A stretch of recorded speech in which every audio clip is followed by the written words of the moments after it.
귀한 말씀, 특히 우리 양육반 또 수료생들과 또 다시 새로운 직분으로 임명받은 우리 일꾼들 모두에게 오늘 이 말씀이 우리에게 주시는 도전과 또 축복의 말씀이 되시기를 예수님의 이름으로 축원합니다. 아멘. 오후 시간에 이제 목사님 시간은 여러분들에게 갈라디아서 2장 20절을 지금 계속해서 함께 말씀을 나누고 있죠. 이 갈라디아서 2장 20절 말씀은 성경의 DNA다라고 할 수가 있습니다. 왜냐하면 성경의 핵심인 하나님의 위대한 구원의 메시지가 이 갈라디아 2장 20절 한 구절에 다 들어있기 때문입니다. 그래서 오늘 말씀을 보게 되면은 내가 그리스도와 함께 십자가에 못 박혔나니 그런즉 이제는 내가 사는 것이 아니요 오직 내 안에 그리스도께서 사신 것이라. 이제 내가 육체 가운데 사는 것은 나를 사랑하사 나를 위하여 자기 몸을 버리신 하나님의 아들을 믿는 믿음 안에서 사는 것이라. 자, 이 말씀 안에 오늘 우리가 구원을 어떻게 받고 그리고 또 구원받은 자들이 어떻게 살아가야 되고 이 모든 핵심적인 말씀들이 이 안에 다 들어있어요. 그런데 갈라디아서 2장 20절 말씀에 핵심 단어가 무엇일까요? 그것은 바로 그리스도입니다. 할렐루야. 바로 핵심 단어가 그리스도인데 그리스도는 갈라디아서 2장 20절의 핵심 단어일 뿐만 아니고 성경 전체 핵심 단어예요. 성경 전체의 핵심이 갈라디아 2장 20절, 갈라디아서 2장 20절의 핵심이 그리스도. 아멘. 그러니까 이 모든 것들의 핵심이 바로 그리스도다라는 것을 말해주고 있습니다. 이 갈라디아서 2장 20절은 두 부분을 나누진다고 말씀드렸죠. 전반절에는 그리스도가 이 핵심 단어가 그리스도가 나를 위해서 하신 일, 그리고 후반절은 내가 그리스도를 위해서 해야 될 일, 이렇게 나눠지잖아요. 전반절에 그리스도가 나를 위해서 하신 일은 바로 십자가에 못 박히시고 지금은 내 안에 계신다. 아멘. 십자가에 못 박히시고 그리고 내 안에 계신다. 그리고 후반절에서는 그러면은 내가 해야 될 일은 나는 그리스도를 위해서 산다. 아멘. 자, 이 두 가지에도 핵심이 누구죠? 중심이 누구죠? 예수 그리스도예요. 예수 그리스도. 그리스도는 우리 믿음과 신앙의 중심이에요. 믿음은 바로 진리를 오늘 우리가 신뢰하고 그것을 내 삶의 목적으로 삼는 것이 바로 우리가 믿음이라고 이야기한다면 신앙은 그 믿는 것을 실천에 옮기는 것을 신앙이라고 할 수 있어요. 그러면은 그리스도가 우리의 믿음의 대상이라면은 오늘 우리가 그리스도가 우리가 원하는 그 삶을 사는 것은 바로 우리의 신앙이라는, 그리스도를 위해서 살아가는 것이 우리 신앙 생활이다 그 말인 거죠. 그래서 우리 신앙의 모든 중심이 누구냐면은 예수님. 할렐루야. 예수님. 온 세상의 중심도 예수님, 성경의 중심도 예수님인 거예요. 그래서 갈라디아서 2장 2절은 십자가에 대해서 한번 말씀을 하죠. 그리스도가 나를 위해서 하신 일이 있어요. 그리스도가 나를 위해서 하신 일이 무엇일까요? 그것은 바로 십자가에 못 박히신 거예요. 십자가에 못 박히신 일이 바로 예수님이 그리스도가 나를 위해서 하신 일이죠. 그러면은 그리스도가 내 삶의 중심이 되는 이유, 내가 그리스도를 영원히 잊으면 안 되는 이유, 영원히 잊으면 절대로 안 되는 이유가 무엇 때문인가 하면은 그리스도가 나를 위하여 십자가에 못 박히신 그 일 때문인 거예요.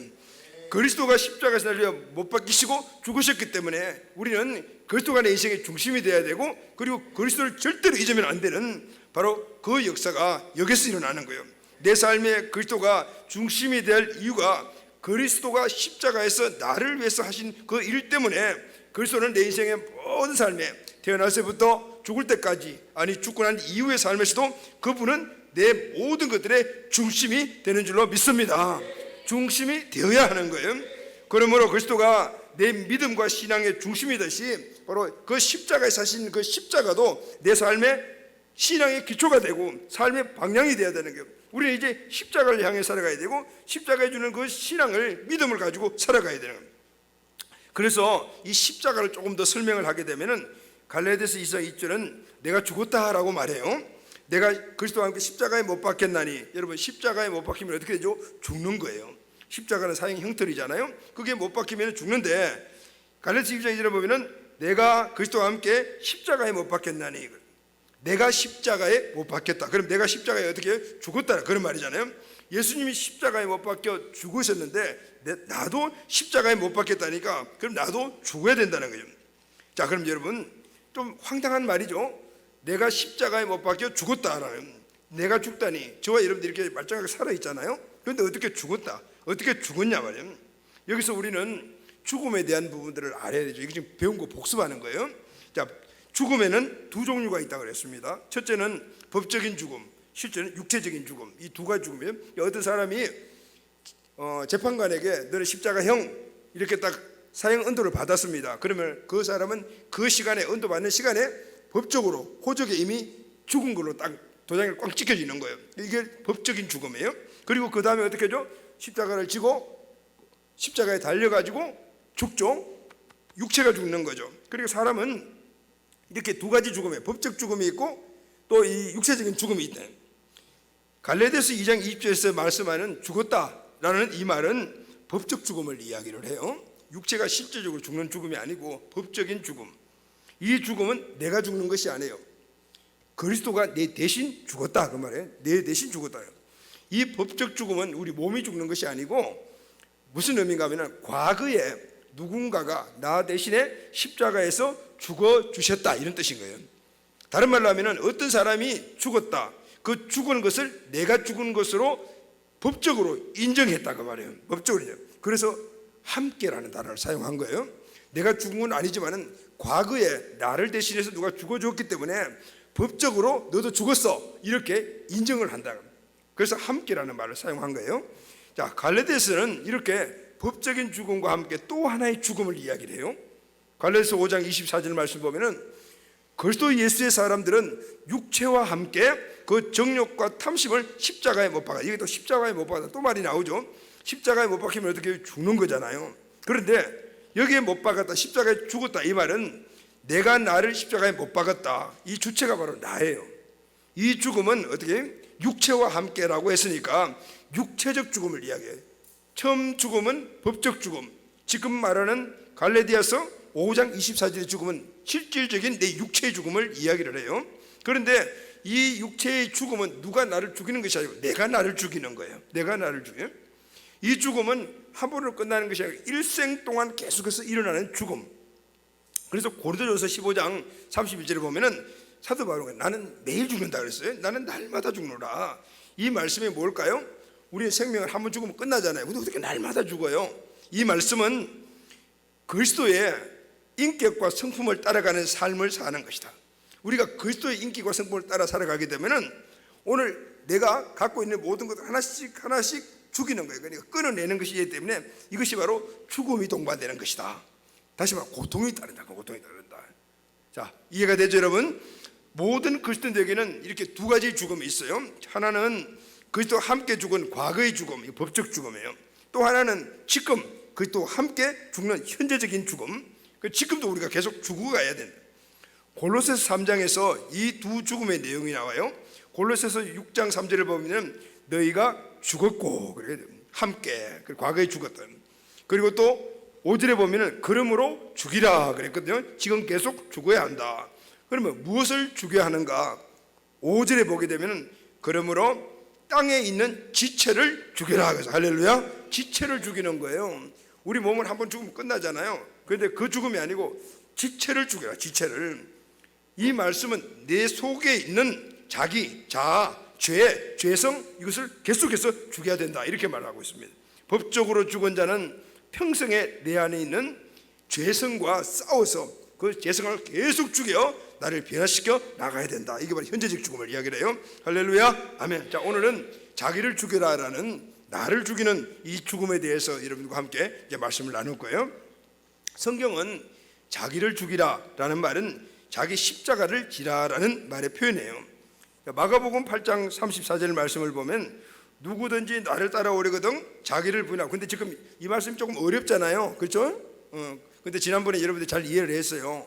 근데 이 말씀이 딱 이해가 되고 내가 딱 정의가 되게 되면요, 진짜 흔들리지 않는 믿음이 될 수가 있어요. 왜냐하면 이 말씀이 뭐라고 그랬어요? 성경의 DNA라고 그랬어요. 할렐루야, 아멘. 성경 전체 DNA인 거예요. 우리 믿음의 근거가 여기 딱 더 있어야 돼요. 우리는 그냥 감정적인 믿음을 가지면 안 돼요. 감정적인 믿음이 뭐죠? 내 마음이 정말 편하고 기쁠 때, 그때 오늘 구원의 확신을 갖는 이런 그 믿음이 감정에 두면 안 되는 거예요. 우리는 감정적인 이 믿음 굉장히 중요하지만 첫 번째 시작이 뭐냐면은 이성적인 믿음이에요. 깨닫고 알아야 돼요. 신천지나 의단들은요, 모든 그들의 교리를 정확하게 정의를 해가지고 계속해서 반복해서 가르쳐요. 반복해서. 그러다 보게 되면은 나중에 어떻게 하냐면은 이만희가 하나님이구나 이렇게 딱, 이걸 뭐라 시연회라 그러잖아요. 근데 여러분, 이 시연회라는 말은 반복적인 교육에서 나오는 건데, 오늘 우리는 말씀을 계속해서 반복해서 들어가지고 내 뇌를 시연회시켜야 돼. 왜냐하면 이 하나님의 말씀은 진리이기 때문에. 할렐루야. 아멘. 그리고 이 말씀이 우리에게 딱 정립이 됐을 때 이 말씀이 나를 이끌어간단 말이죠. 그러면 우리는 말씀을 따라 살아가게 되면은 선하신 하나님, 좋으신 하나님은 우리를 어느 쪽으로 끌고 갈까요? 잘 되는 쪽으로 가. 행복한 사람을 끌고 가는 거예요. 마귀는 우리를 멸망으로 끌고 가지만은, 마귀는 그들이 갖고 있는 그런 어떤 논리적인 그런 교리를 가지고 멸망으로 사람들을 끌고 가지만은, 하나님은 오늘 진리의 말씀을 통해서 우리를 복된 삶으로 천국으로 이끌어가는 줄로 믿습니다. 그래서 우리가 잘 정의가 돼야 되는 거예요. 조금 어렵더라도 자세히 들어야 돼요. 지금 벌써 이미 서서히 주무시기 시작하시는 분들이 계셔요. 오늘 오전 9시부터 자기 시작한 사람들 아직까지 자고 있네. 정신 바짝 차려가지고 들어요. 다음 주에는 한번 시험도 한번 볼 생각이니까, 여러분 아셨죠? 정신 바짝 차려가 들어야 돼.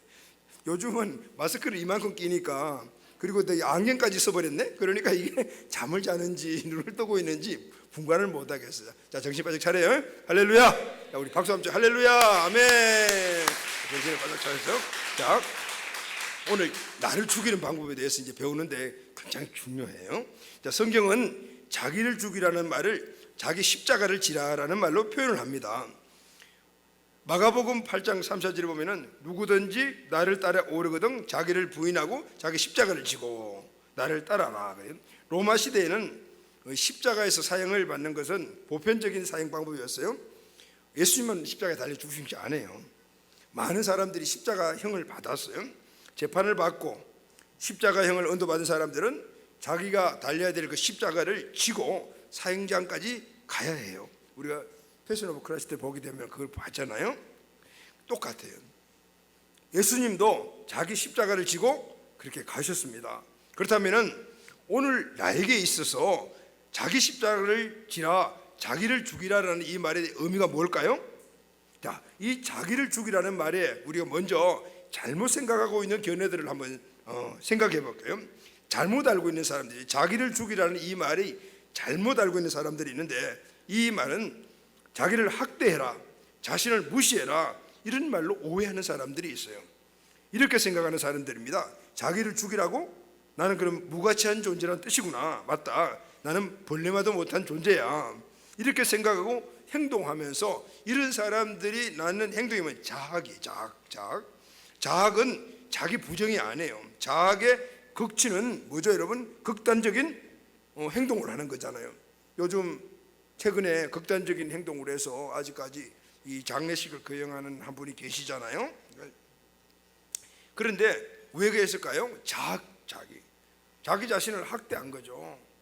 어려운 문제들을 이겨나갈 생각하지 않고 나는 못하는 거야. 그러니까 아니 내 육신을 죽여버리는 게 나아, 없애버리는 게 편해, 이렇게 생각해서 극단적인 행동을 한 사람이죠. 또 자기를 죽이라는 말을 스스로 자신을 고난 속으로 몰아넣어야 한다고 생각하는 사람들이 있어요. 어떤 사람들이냐면은 내가 행복하게 사는 것, 좋은 것을 누리는 것은 다 하나님께 미안한 것이다, 잘못된 것이다. 그래서 스스로 자기 자신을 고난 속으로, 가난 속으로 몰아넣어요. 스스로 가난을 취해가 산단 말이죠. 고난을 스스로 견디는 거예요. 만들어가지고 수도원에 찾아가서 그래서 평생 동안 세상과 등지고 살아가는 사람들이 있어요. 고난을 스스로 만들어가면서 고행을 하기도 해요. 새 옷도 입지 않고 맛난 음식도 피하고 그렇게 살아가요. 스스로 자기 몸을 쳐서 자기 몸을 때리고 그렇게 해서 스스로 자기를 이렇게 고난을 주며 살아가는 그런 사람들이 있다고요. 이런 사람들은요, 누가 주인이냐 하면은 가난의 영이 중요해요. 이런 사람들은 가난하게 살아가죠. 세상에 하나님 주시는 풍성함들이 있잖아요. 우리는 세상에 살 때 풍성함을 누리고 살아가야 돼요. 왜냐하면 하나님은 오늘 이 땅에서 우리가 살아가는 하나님의 자녀들이 못 먹고 못 입고 불쌍하게 찌질이 궁상으로 그렇게 살아가라고 우리를 이 땅에 두신 것이 아니에요. 그의 생명이 있는 자에게는 뭐가 있다죠? 풍성한 삶을 주시느니라 그랬어요. 예전에는요, 진짜 예수 믿는 사람들은요, 좋은 옷 입으면 안 된다고 생각했어요. 우리가 클 때. 그리고 맛있는 음식 먹으면 안 된다고 생각을 했어요. 그래서 목사님들은 보게 되면 양복 한 벌을 가지고 평생을 입는 분들이 있고, 양복이 헤어지면 기어 있고, 그러면서 그렇게 청빈하게 사는 거라고 생각을 했어요. 여러분, 청빈과 가난은 달라요. 청빈은 은사라. 예전에 돌아가셨던 김수환 추기경님, 이분은 평생 동안 정말 청빈하게 살아가셨어요. 그리고 불쌍한 사람들을 돕는 삶을 살았거든요.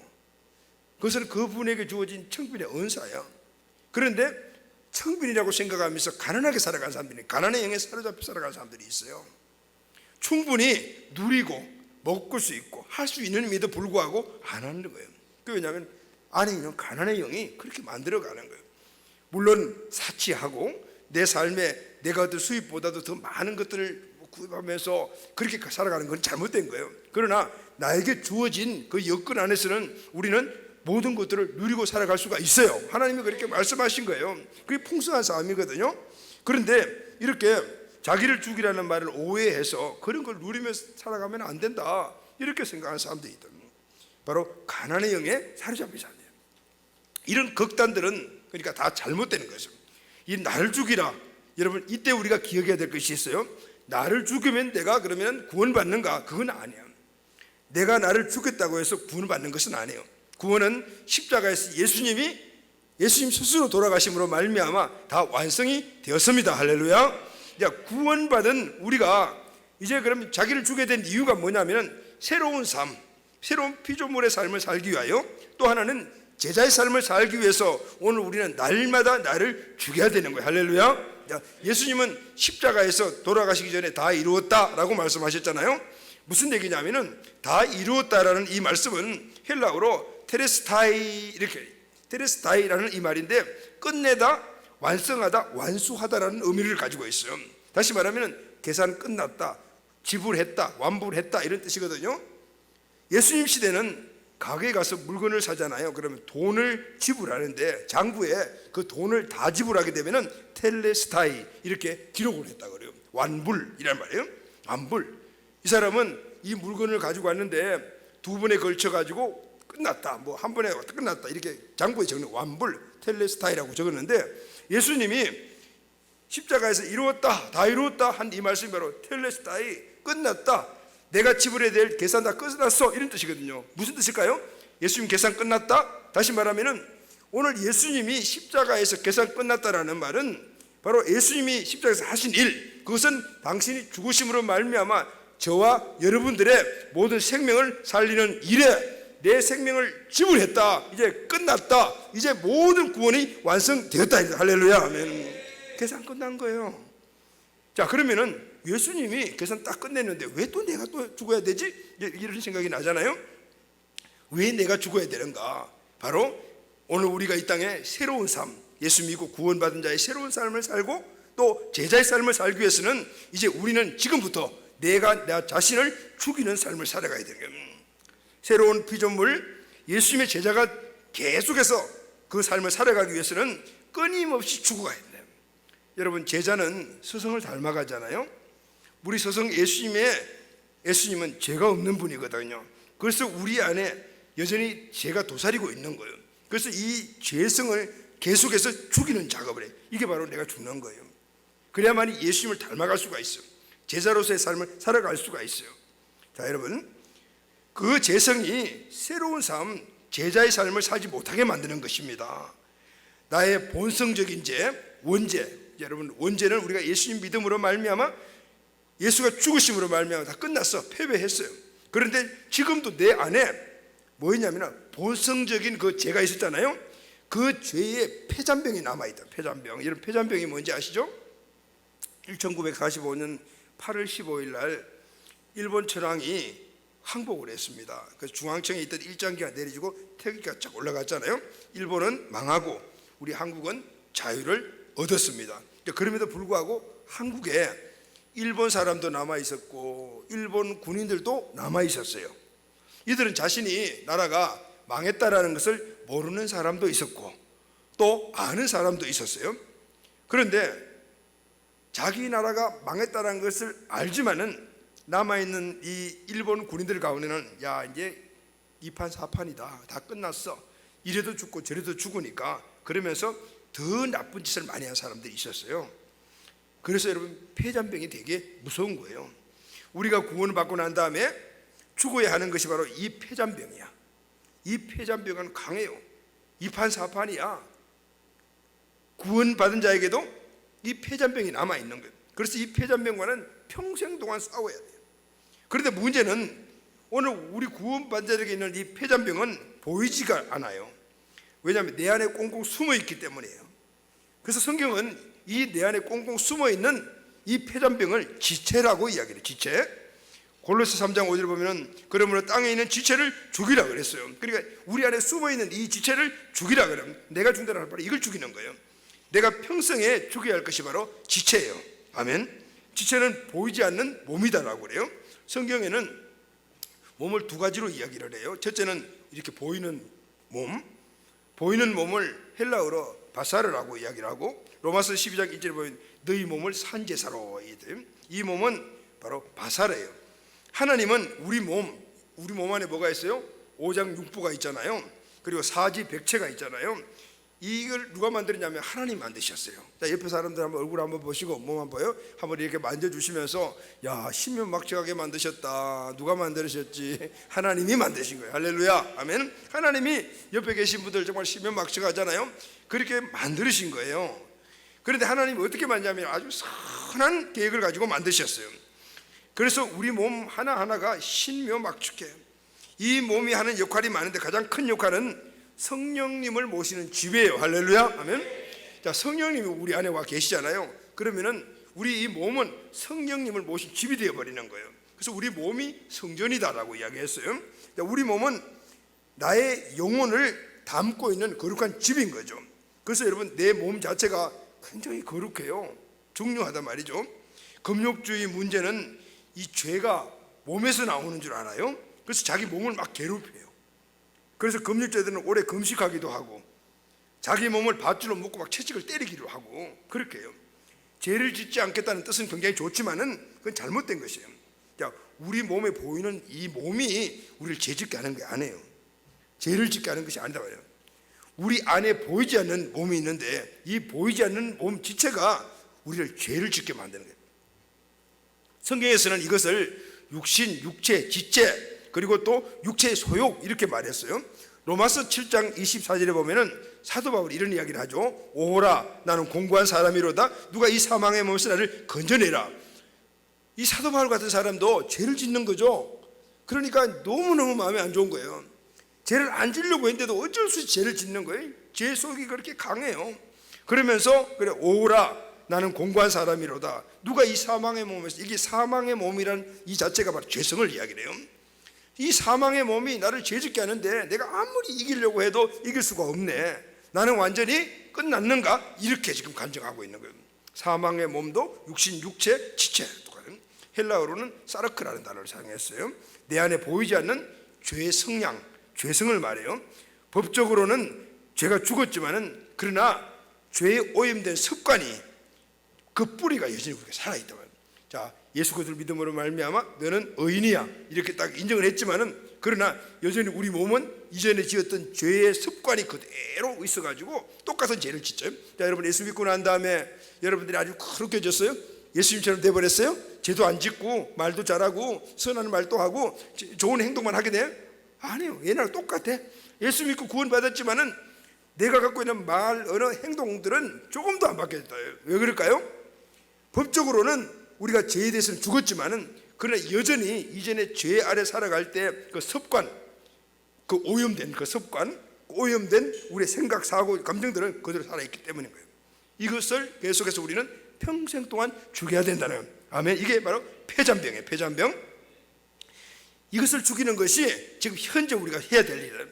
문제는 내 안에 보이지 않는 이 죄를 어떻게 죽이는가, 이게 참 문제예요. 어떻게 죽여야 되죠? 뭐가 보이면은 잘라내고 되는데 보이지 않는 거예요. 우리가 알아야 할 것은 이 죄는 절대 여러분 저 우리 힘으로는 이길 수가 없다. 이 사실을 먼저 딱 인정을 해야 돼요. 절대 이 죄의 습성과 이 죄 오염된 이 죄성과는 우리가 싸워가지고 이길 수가 없다라는 거예요. 우리의 연약함을 잘 아시는 하나님께서는 오늘 우리가 이 죄의 습성과 싸워서 이길 수 있는 방법을 우리에게 허락해 주셨어요. 그 방법이 뭐냐면은 하나님께서 성령님을 우리 마음속에 보내주셔서 그 성령의 능력을 우리가 의지하게 되면은 우리 죄성과 싸울 때 이길 수가 있게 만들어, 할렐루야, 이길 수 있게 만들어 주신 거예요. 우리 힘으로는 이길 수가 없어요. 로마서 8장 11절 말씀 보면은 예수를 죽은 자 가운데서 살리신 이의 영이 너희 안에 거하시면, 그래서 예수를 죽은 자 가운데 사신 이가 너희 안에 거하시는 그의 영으로 말미암아 너희 죽을 몸도 살리리라. 할렐루야. 성령님을 의지하게 되면 우리는 그 죄성과 싸워서 이길 수가 있는 거예요. 죽을 몸이 지체, 육체, 그리고 또 시르크인데 죄에 오염된 이 습관, 죄의 뿌리인데 바로 폐잔병이에요. 하나님께서는 내 안에 여전히 남아있는 이 죄의 폐잔병, 육체, 지체를 이기기 위하여 성령을 보내주셨다는 거예요. 아멘. 우리 힘으로는 절대. 자, 여러분들에게도 치명적인 죄를 짓는 그런 정말 끊을 수 없는 그런 죄의 습성들이 누구에게 다 있을 거예요. 근데 여러분의 힘으로 그것을 죄라는 사실을 알기 때문에 이기려고, 그것을 짓지 않으려고 노력을 분명히 할 거예요. 그런데 이길 수 있어요? 한두 번 이길 수는 있지만은, 그러나 또다시 반복해서 계속 죄를 짓는 거예요. 왜 그러냐면은 내 안에 그 죄의 습성은 우리 힘으로는 절대 이길 수가 없다. 한번 이겨보는 것 같지만은 그러나 영원히 이길 수가 없는 거예요. 그래서 이 이길 수 있는 방법을 하나님이 우리에게 주셨다 그 말이죠. 하나님의 영이 너희 안에 거하시면 너희 죽을 몸도 살리시리라. 그래서 할렐루야. 성령님이 내 안에 거하시면 이 성령으로 우리는 죄와 싸우는 거예요. 이 거하신다는 말이야. 하나님의 영이, 성령이 너희 안에 거하시면, 이게 거하신다는 말은 그냥 들어왔다가 나갔다 들어왔다 나갔다 하는 것이 아니고, 한번 들어오시면은 그것을 집삼고 영원히 사신다 그 말이죠. 영구적으로. 누가요? 성령님 우리 마음속에 들으시면은 한번 들어오면 끝이야. 영원히 거주하시는 거예요. 할렐루야. 아멘. 성령님이 내 안에서 영구적으로 계시면서 구체적으로 하시는 일이 무엇인가? 바로 내가 죄를 이기도록 끝까지 도와주시는 분이에요. 아멘. 내 안에 있는 육신, 육체, 지체와 싸워서 이기게 해주시는 거예요. 그래서 로마서 8장 13절 말씀을 보면은 너희가 육신대로 살면 반드시 죽을 것이로되 영으로서의 몸의 행실을 죽이면 살리라 그랬어요. 너희가 육신대로 육신이 뭐죠? 죄를 짓게 하는 이 죄의 습성이잖아요. 그대로 살면 우린 죽어, 망한다 그 말이에요. 죄를 짓고 계속해서 가게 되면 천국은 갈 수 있을지, 왜냐하면 구원받았다면. 그러나 이 땅에서 오늘 우리는 망한다. 똑같은 죄를 반복해서 지으면은 망한다. 너희가 육신대로 살면, 그러니까 죄의 습성이 요구한 대로 계속 죄 짓고 살면은 반드시 죽지만은 영으로서의 몸의 행실을 죽이면, 다시 말하면 성령의 도움을 받아가지고 오늘 죄 짓게 하는 이 습성을 죽여버리게 되면은 살리라. 아멘. 살 수 있다. 방법이 있다. 이게 죽인다는 말이 나오잖아요. 죽인다. 몸의 행실을 영으로 죽인다 그랬어요. 오늘 이 죄성을 내 힘으로 죽이는 것이 아니고 성령의 능력으로 죽인다 말이에요. 이 몸이란 바로 쌀을 건데, 죄성, 여러분 죄는 힘이에요. 절대 여러분들이 죄는 생각으로 하는 것이 아니에요. 이 죄라는 그 자체가 에너지인 거예요. 에너지인 거예요. 그러니까 이 죄와 싸우서는 우리가 이길 수가 없어. 죄의 배후는 마귀라, 사탄이라. 그러니까 우리 힘은 절대 싸워 이길 수 없어요. 그러니까 싸워 이길 수 있는, 승리하게 하시는 영인 성령님의 능력을 우리가 힘입어야 되는 거예요. 아멘. 전쟁이 끝나면 가장 무서운 것이 폐잔병이라고 그랬죠. 폐잔병은 딱 막다른 골목에 있기 때문에, 전쟁에 졌기 때문에 자기의 운명이 어떻게 될지 몰라요. 잡히면 사형당할 수도 있어요. 그러니 죽이려면 죽여라, 이판 사판이다, 이렇게 돼요. 우리 안에 있는 폐잔병도 똑같은 거예요. 이미 십자가에서 예수님에 의해 패배했지만은 지금 뭐야? 최후의 발악을 하고 있는 거예요. 최후의 발악을. 그러니까 이전에 이 죄습성보다도 우리가 예수 믿고 구원받은 이후에 우리 안에서 일어나는 죄습성이 더 강해요. 더 강력하단 말이죠. 왜냐하면 폐잔병이기 때문에 그래요. 인간의 힘으로 이길 수가 없어요. 성령의 힘으로 이 폐잔병, 몸의 행실을 우리 죽여버려야 돼요. 그래서 성령께서 그러면 누구나 죽이도록 도와주시냐? 아니요. 모든 사람을 다 도와주시는 것이 아니에요. 그럼 어떤 사람을 도와주시냐면은 로마서 8장 14절 말씀 보면은 무릇 하나님의 영으로 인도함을 받는 그들이 곧 하나님의 아들이라고 그랬어요. 다시 말하면은 하나님의 영, 성령님의 인도함을 받는 자를 성령님이 도와주셔서 죄와 싸워 이길 수 있도록 만들어요. 할렐루야 하면, 누가 성령의 인도함을 받아요? 하나님의 아들. 자기가 죽은 자라는 사실을 알고 자기 재성을 죽이려고 노력하는 사람들을 성령이 도와주시는 거예요. 아멘. 가만히 있는데 와가지고 죄와 싸워 이기도록 도와주시는 것이 아니고, 나는 죄와 싸워야 되겠다, 이겨야 되겠다, 그렇게 인도함을, 그래서 성령님 도와주시오라고 성령의 인도함을 받는 사람을 성령이 도와주셔서 이 재성과 싸워서 이기도록 만들어 주시는 거예요. 아멘. 여러분, 오랫동안 예수님 믿어 변화되지 않은 사람이 있어요. 20년, 30년, 40년을 예수 믿고도 교회 다니는데도 성품이 달라지지 않아요. 이전에 갖고 있던 그 개성을 그대로 갖고 있는 사람이에요. 이유가 뭔지 아세요? 아니, 한 20년 정도 신앙생활을 했다라면 사람이 좀 달라져야 되잖아요. 그런데 신앙생활은 20년, 30년 했는데도 달라지지 않았어요. 이유가 뭐냐면은 이 안에 있는 재성이 죽지 않아서 그래요. 계속 살아있는, 계속 하는 거예요. 왜 그럴까요? 성령님의 도움을 받아 그 재성과 싸우려고 하지 않았다 그 말이에요. 그러니까 재성이 그냥 있다 그 말이에요. 여러분, 주일날 교회 열심히 나온다고 해서 우리 안에 죄의 뿌리가 없어지는 것이 아닙니다. 한두 번은 크게 소리 지르면서 주여 하고 회개했다고 해서 내 안에 있는 죄성이 사라지는 것이 아닙니다. 죄의 뿌리가 없어지는 것이 아닙니다. 여러분, 운전하는 사람들, 차 있는 사람들 아시죠? 뭘 알아? 세차장 가봤죠? 자동 세차장. 자동 세차장에 딱 들어가게 되면은 물이 팍 내려오잖아요. 그리고 브러쉬가 왕 돌려가지고 쭉 가게 되면은 딱 나오면 차가 어떻게 돼요? 반짝반짝반짝 이렇게 빛나잖아요. 그렇게 깨끗이 닦여진단 말이죠. 그런데 그 사람이 차 안을 들여다보게 되면은 먹다 보면 커피, 캔, 휴지 조각, 음식물 등 그대로 있어요.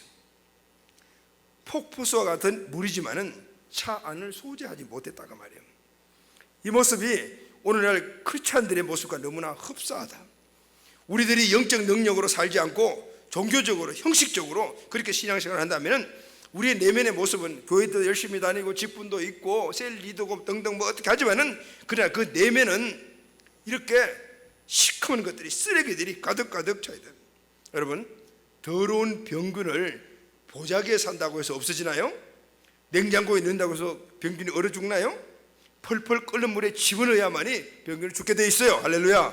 그래서 성령님은 우리의 죄를 죽이시는 펄펄 끓는 물과 같아요. 성령의 능력만이 내 안에서 독버섯처럼 덕지덕지 붙어있는 이 죄의 뿌리, 이 육신의 소욕, 이 사르크를 다 잘라내면 죽일 수가 있는 거예요. 아무리 기도 많이 하고 찬송 많이 하고 그렇게 성경 많이 읽어도 없어지지 않아. 이것은 내 안에 계신 이 성령님께서 능력으로 역사하셔야만이, 그래야만이 내 안에서 이 죄의 문제가 해결되면서 내 삶의 변화가 일어나게 되는 거예요. 할렐루야. 아멘.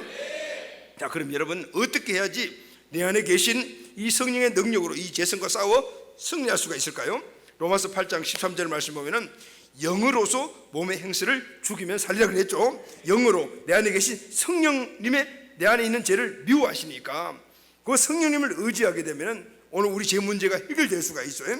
성령님은 죄를 미워할 뿐 아니라 죄를 너무너무 싫어해요. 왜냐하면 하나님이시기 때문에. 그래서 여러분, 청교도 신학자 존 오웬이라는 분이 이런 말을 했어요. 죄를 미워하는 것이 영적으로 죄를 죽이는 것이 기초가 된다. 다시 말하면 우리가 육신에 있는 이 죄의 습성과 싸워 이기려면은 먼저 첫 번째로 해야 될 일이 뭐냐면은 죄를 미워해야 돼요. 할렐루야. 죄를 미워해야 돼요. 성령의 삶을 살기 위해서는 먼저 해야 될 것은 내 안에 있는 이 죄의 폐잔병이 있다, 이놈 나쁜 놈이다, 이놈을 미워하는 것부터 시작해서 우리는 이 죄 문제를 해결해 나갈 수가 있는 거예요. 여러분, 우리는 그 어떤 경우에 있어도 죄를 정당화하거나 타협하면 안 돼요. 이 폐잔병은 내 인생의 삶을 망쳐버리는 놈이기 때문에. 그래서 우리는 쉬지 않고 맨날 싸워야 돼요. 시작은 내가 하지만 승리는 성령님이 주신다. 아멘. 아멘. 이 사실을 믿어야 되는 거예요. 시작은 내가 해야 되지만은 결국 끝까지 승리는 성령님 주시는 거예요. 내가 계속해서 죄를 미워하면서 피 흘리기까지 싸우면 성령님께서 도와주시고 반드시 이기게 해주신 줄로 믿습니다. 아멘. 이제 승리하는 공식을 배웠죠. 자, 그러면 이제 이 승리하는 공식을 우리가 배웠으니까 어떻게 해야 되죠? 이 승리하는 공식대로 우리가 살아가야 되겠죠. 할렐루야. 이 공식대로 살아가는 삶을 영적인 삶을 사는 것이다 라고 말해요. 영적인 삶을, 다시 말하면 우리 육신의 욕구는 죄를 짓게 하는 것이지만은 그러나 우리 안에 성령께서는 바로 우리 죄를 이기게 만드시잖아요. 바로 영적인 것이거든요. 그래서 우리는 이 성령님의 도움을 받아 살아가는 영적인 삶을 살면은 우리 이 육신의 죄의 습성을 이길 수가 있는 거예요. 자, 그러면은 영적인 삶이 산다는 것은 무엇일까요? 자기를 죽이는 일을 매일매일 습관처럼 하는 거예요. 할렐루야. 매일처럼 나를 죽여 습관처럼 일을 해야 돼요. 성령 안에서 자신을 내면을 시간마다 돌아보고 죄를 미워하고 죄를 회개하고. 그래서 사도 바울은 고린도서 15장 32절에 나는 날마다 죽노라 그래서 날마다 죽노라. 어떻게 목숨이 하나밖에 없는데 날마다 죽어요. 무슨 얘기죠? 우리 안에 있는 오늘 이 죄의 습성을 다 매일매일 죽이는 작업을 하다. 폐잔병이니까 강하니까 죽이면 또 살아나고 죽이면 또 살아나는 거예요. 그러니까 그때마다 계속해서 죽이는 삶을 살았네. 영적인 삶, 이 제자의 삶을 살기 위해서는 성령으로 날마다 내 자신의 이 죄성, 내 고집 등등 이런 것들을 죽이는 삶을 계속해서 살아갈 때 우리는 제대로 된 삶을 살아갈 수가 있다 그 말이에요. 유대인들의 탈무드에 사람을 평가하는 세 가지 기준이 있어요. 첫째는 그 사람을 평가할 때 뭘까요? 돈주머니, 키소라고 하는데 돈주머니를 가지고 그 사람 평가해요. 다시 말하면 돈에 대한 탐욕, 물욕이 사람을 타락시킨다. 성령으로 이 욕심을 싸워야 된다. 자, 여러분, 물질적인 것 오늘 우리에게 주신 하나님의 축복이라고 말할 수 있어요. 그러나 이것이 욕심이 가해이 되어버리면 이 물질이 우리에게 뭐가 되죠? 하나님이 되어버리는 거예요. 그렇게 될 때 오늘 우리는 그 육신의 소욕을 따라 살아가다 보면은 결국은 어떻게 해요? 망하는 거예요. 그러니까 이 물질을 잘 통제할 줄 알아야 돼요. 할렐루야, 아멘. 요즘 우리 그 청년들 청소년들 만나서 이렇게 이야기도 해보고 하면은 정말 우리 교회는 물질의 광야를 다 겪은 점. 그런데 언제부터? 청소년 청년부터 겪은 것 같아요. 여러분들 지난주인가 제주에 광고했잖아요. 우리 이제 앞으로 여기에 LED 전광판 섞어는 하자, 그죠? 그래서 우리가 허물하자 그랬죠. 그래서 여러분들하고 한번 딱 이야기를 했는데 이 LED 전광판을 장착하는데 견적이 2,900만 원이 나왔어요. 그런데 세 번에 걸쳐서 작정을 했잖아요. 작정을 했는데 지금 작정에 2,800만 원 정도가 작정이 됐어요. 할렐루야, 아멘. 박수 쳐야지. 아멘. 그런데 우리 작년 공동체에는 광고를 안 했어요. 오후 예배 때 여러분들, 그리고 오후 예배 나오는 장년들 가운데 그게 막 어떤 집사님은요 그런 거 안정을 했어요. 이번에 그 헌금한 내역을 이렇게 들으셨나 봐요. 그러면서 아니 어떤 교회가 사역자들이 이렇게 헌금을 하는 교회가 어디 있습니까? 처음 우리가 헌금할 때 사역자들이 100% 헌금을 했어요. 여러분, 사역자들은 돈이 없어요. 왜냐하면 돈을 안 받아요. 돈이 안 받는 것이 아니라 돈 없이 살아가는 사람이 사역자거든요. 그런데 대부분이 100만 원씩 헌금을 한 거예요. 무슨 헌금이 무슨 돈이니 그랬더만은 적금 들어가는 거 깼어요. 뭐 이렇게 이야기하기도 하고 삼짓돈 뭐 다 꺼냈어요. 뭐 이야기하기도 하고. 그래서 사역자들이 먼저 그렇게 헌금을 했더니 우리 교회에서 이루어질 수 없는 일들이 이루어진 거예요. 2,900만 원 견적이 나왔는데 2,800만 원이 작정이 되고 지난주에 계약을 맺었어요. 첫 번째 계약할 때 반, 그리고 다 끝나고 난 다음에 반 이렇게 주기로 계약을 하고 1,500만 원을 지금 현재 들어오는 헌금이 약 1,500만 원이 들어왔어요. 그 1,500만 원을 주고 계약을 해요. 할렐루야, 아멘. 이제 7월 말 8월 초 이 둘 중에 하나, 7월 마지막 주나 8월 초에 여기에 대망의 LED 스크린이 장착된다. 아멘. 그래서 이번에 그 선교 축제도 순서를 바꿨어요. 선교 축제의 처음이 선거기였거든요. 지금 손장훈 목사님 지금 열심히 우리 드라마 팀도 준비하고 있는데 그 뒤에 배경이 이제 뭐 만들어야 되는 그런 상황인데 그러지 말자. 요번에 LED 스크린 사면은 그 뒤 전체가 배경이거든요. 그러니까 끝에 하자. 그래서 8월 둘째 주에 둘째 주 맞지? 둘째 주에 하기로 해서 그때는 이 배경 화면을 LED 전광판으로 했어요. 국립극장 같이. 할렐루야. 자, 그런데 아까 뭔 이야기를 했냐면요. 뭔 이야기를 하려고 여기까지 갔지? 요거 우리 청소년들 자기 보면은 어떤 청소년들이 그런 이야기를 해요. 목사님, 지금 20살 먹은 청년이야. 목사님, 50만 원 작정했어요. 그래, 왜 어떻게 해서 50만 원 작정했니? 그러니까 자기 지금 통장 다 들었대요. 태웅이 같은 애들은 봉급 받아가지고 나올 때 생활비 만들려고 했던 거 그걸 100만 원 주고 주문을 했어요. 근데 이 친구도 학생이야. 50만 원을 다 끌어가지고 했대요. 그런데 그저께 이야기를 해요. 처음에 100만 원 하고 싶었어요. 그렇게 이야기를 해요. 지금 네가 무슨 돈이 있니? 그리고 50만 원 다 끌고 샜는데 목사님 100만 원 하게 되었어요. 왜? 그러니까 하나님이 장학금 50만 원 주실 것 같아요. 그리고 장학금 50만 원 받으면 100만 원 하겠다고 그래요. 네. 근데 뭔 말을 하다가 이까지 왔지? 지금 이 이야기가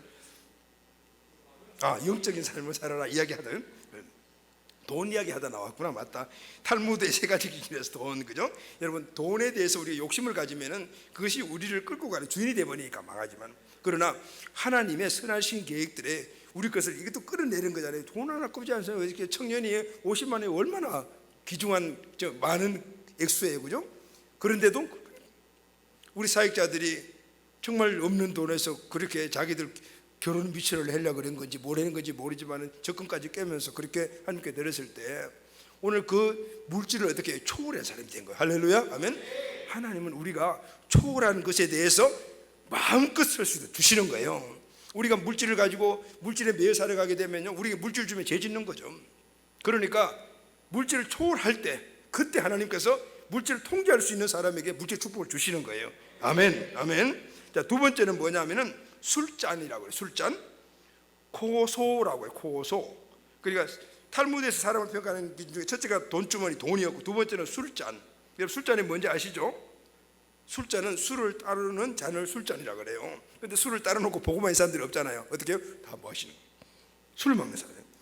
그런데 탈무드에 보면 뭐라고 얘기했냐면은 술은 모든 죄의 관문이다 그랬어요. 죄가 있는데 이 죄로 들어가는 이 문이 술이야. 술.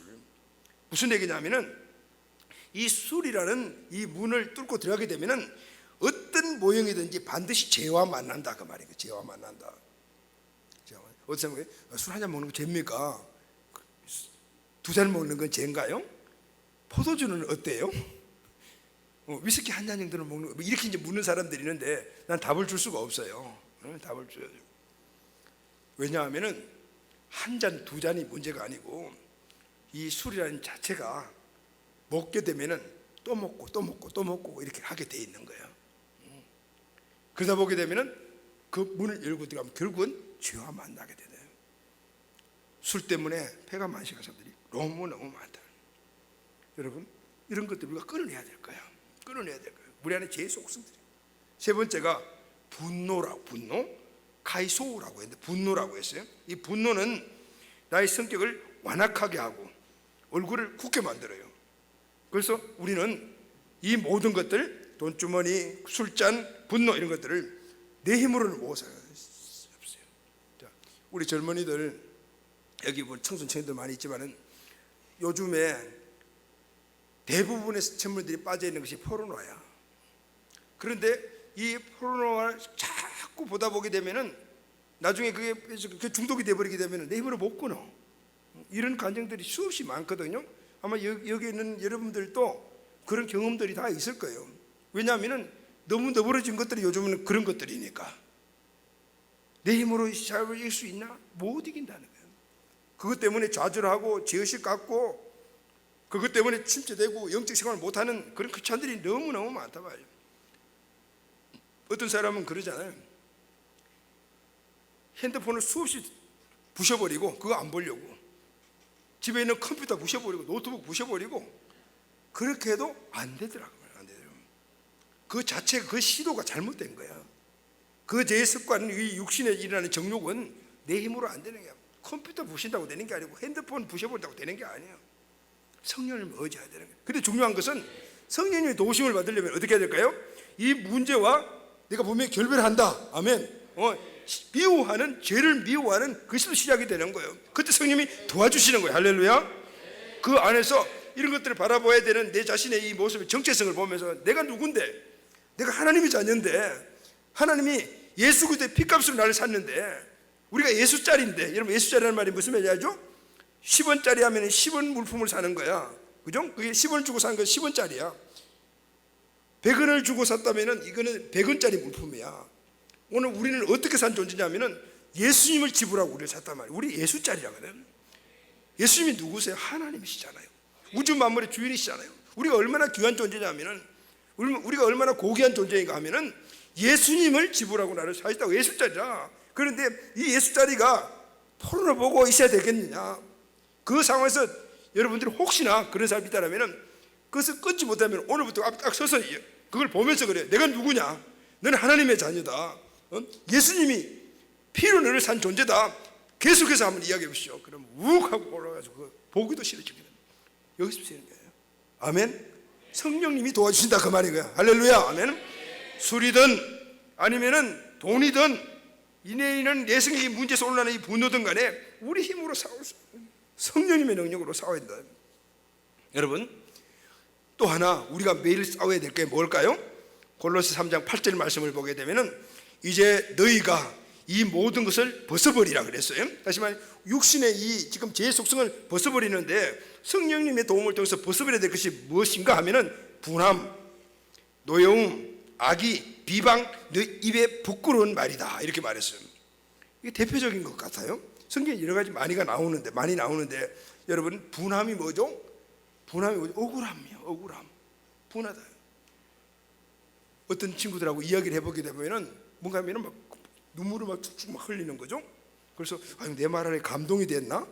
그런데 어떻게 보게 되면은 그 감동적인 눈물이 아니고 억울함에서 나오는 눈물인 거예요. 조그만한 어떤 지적을 이야기한다든가 하면은 눈물을 이거 철저히 회개했구나 이렇게 생각했는데 그날 내면을 보게 되면은 억울함인 거예요. 분함인 거예요. 여러분, 정상적인 멘토링을 못 받아들이는 그런 상황에서 내 안에 억울함이 일어난다면은 이것도 육신의 증거에서 나오는 거야. 끊어버리셔야 돼요. 사람과의 관계를 잘못 만들고 내 자신을 계속해서 다운시켜 버리고 자기 자신을 계속해서 평가절하시켜 버리는 그런 모습으로 가게 돼. 이 분한, 노여움이란 노여움, 악의, 악한 생각들, 비방, 특히 여기 보면은 부끄러운 말하다. 악의와 비방과 부끄러운 말은 비슷하지만 좀 다르잖아요. 악의는 뭐죠? 비방은 뭐죠? 사람들을 계속해서 험담하는 거예요. 뒤에서 뒷담화 치는 거예요. 계속. 여러분들 이 험담이라는 것이 얼마나 큰 죄인가를 알아야 돼요. 잘못된 것인가. 험담하면은 첫째 자기 자신부터 죽어. 왜냐하면 내가 험담을 말려면 이게 제일 먼저 내가 듣는 거예요. 이 부정적인 말을 우리가 들으면은 듣는 대로 우리 심정이 계속 다운되는 거예요. 그리고 누가 또 이 문제에 걸리려면 옆에서 듣는 사람인 거예요. 내가 우리 용규 보고 용규 얼굴이 너무 잘생겨서 이건 아니야. 이거 험담이 아니잖아, 그지? 용규는 흠을 잡을 데가 없네. 오, 선재도 흠을 잡을 데가 없고, 여기 우리 흠 잡을 데가 없어 안 되겠다. 그냥 A라는 사람. 야 이놈아 저놈아 뭐 어떻게 넌 어쩌고 이렇게 했을 때 자기가 제일 먼저 들음. 그리고 그 마음이 내가 먼저. 근데 옆에서 내 이야기 하는 사람 들어. 이 사람이 또 안 돼. 마지막 세 번째 누굴까요? 험담의 대상자가 죽는 거예요. 이렇게 험담은 자기를 죽이고 듣는 사람을 죽이고 상대편을 죽이는 거예요. 그래서 여러분들 뒷담화 하는 거 그냥 그 재미다. 이거 뒷담화 하면 너무 재밌죠? 아무도 동의를 하지 않네. 뒷담화 하면 너무 재밌잖아요. 밤새는 줄 모르고 이야기할 수 있잖아요. 특히 우리 자매들 그죠? 뒷담화 너무너무 좋아하잖아. 뒤에서 딴 사람 이야기하는 거. 우리 형제들은 군대 이야기 그죠? 축구 이야기 이거 좋아하는데 어쨌든 뒤에서 험담하는 것 이게 우리 육신의 정서거든요. 세 사람을 죽이는 세 사람을. 그리고 부끄러운 말. 여러분 요즘은 부끄러운 말들을 너무 정상적으로 하고 있어요.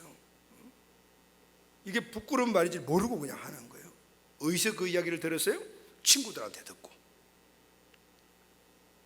인터넷에서 보는 대로 매스컴에서 다 받아가지고 여러분 그걸 자꾸 받아들이면은 우리 안에 그 육신의 정욕이 쌓여지는 거예요. 그리고 내 안에 쌓여지면 어떻게 나오는 거지? 나오는 거예요. 들어가지 않는 것이 나올 수가 없어요. 들어오는 것을 내가 허락을 해버렸기 때문에 마음의 문을 열어줬기 때문에 그것이 다 들어와 차곡차곡 쌓였다가 내가 나가는 거예요. 나가는 거예요. 부끄러운 말들인지를 모르고 한단 말이에요. 무엇이 부끄러운 말인가? 여러분 상상해. 여러분들에게 맡기겠습니다. 이런 것들이 오늘 우리 안에 지체가 육신의 경관진이 되어서 내 인생의 삶을 패배하게 만들고 내 인생의 삶을 엉망으로 만들고 사람과의 관계를 엉망으로 만들고 오늘 우리가 하나님이 주신 그 일들에 우리가 에너지를 쏟아부어야 될 때 그게 에너지를 쏟아붓느라고 실질적인 것을 쓰지 못하는 이런 경우들이 우리가 너무나 많다. 자, 어떻게 해요? 매일매일 싸워야 된다. 할렐루야. 바로 매일매일 내 지체를 죽이란 말이에요. 이 말은 이걸 죽여야 되는 거예요. 성령으로 싸워야 된다. 할렐루야. 성령 안에서 싸워야 된다. 이 싸우는 것이 생활화, 습관화 돼야 된다. 성령의 가르침과 인도함에 순종해야 된다. 아멘. 나를 복종시키고 항복시키는 훈련을 해야 되는 거예요. 할렐루야. 하루아침에 되는 게 아니에요. 습관이 되어 있기 때문에 이게 수십 년 습관되는 것들이 하루아침에 딱 끊어지는 게 아니에요. 그러니까 그 습관 하나를 끄집어내가지고 잘라내는 작업들을 매일매일 해야 됩니다.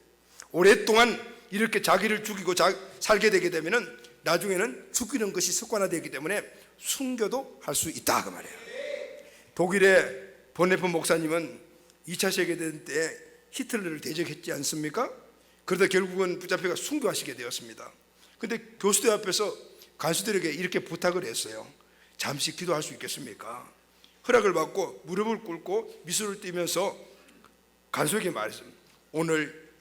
오늘이 세상에서 내 마지막 날이지만 하늘에서는 생명의 첫날입니다. 기쁨으로 순교하시다. 여러분, 순교를 기쁨을 할 수가 있을 것 같아요? 지금 여러분들 아멘 생명 걸고 아멘 하지만은 그날 막상 그 앞에 권총 앞에 딱 갖다 대놓고 칼 앞에 딱 갖다 대고 그 극단 이슬람들 보면은 칼 가지고 목을 잘라 이렇게 잘라 그때 섰을 때 여러분들이 어떻게 되겠어요? 그것이 이렇게 기쁨으로 기도하고 나갈 수 있겠을 것 같아요? 어렵단 말이죠. 그러나 평상적으로 매일매일 내 자신을 죽였던 사람이라면은 기꺼이 순교도 감당할 수가 있게 되는 거예요. 할렐루야. 자, 성령 안에서 날마다 죽는 사람만이 이렇게 살아갈 수가 있습니다. 죽음을 두려워하지 않고 날마다 죽고 사는 일이 반복되게 되면 죽음을 두려워하지 않게 되는 거예요. 그래서 순교도 따지고 보게 되면은 삶의 한 과정의 마지막 끝자락이다 이야기할 수가 있죠. 자, 여러분, 이것이 바로 오늘 마지막 영적인 삶이고 제자의 삶이에요. 할렐루야. 우리는 이렇게 살아가야 해요. 나는 이미 예수님과 함께 십자가에서 죽었다. 법적으로 죽었다. 그래서 나란 존재는 존재하지 않는다. 이제 우리 죽은 존재예요. 죽은 존재가 무슨 할 말이 있겠어요? 이제는 내 안에 계신 성령께서 나를 주장하고 그분에게 내 삶을 맡긴다. 죄와 싸우면서 의로우신 예수님을 닮아간다. 이게 우리 삶이 돼야 되는 거예요. 그래서 매일매일 성령 안에서 죽는 것이 행복이다. 믿습니까 여러분? 왜냐하면 예수님과 함께 죽은 자는 예수님과 함께 다시 살아나기 때문인 줄 믿습니다. 아멘. 그래서 매일매일 성령 안에 죽고 사는 은혜가 우리에게 꼭 있게 되기를 예수님의 이름으로 축복합니다.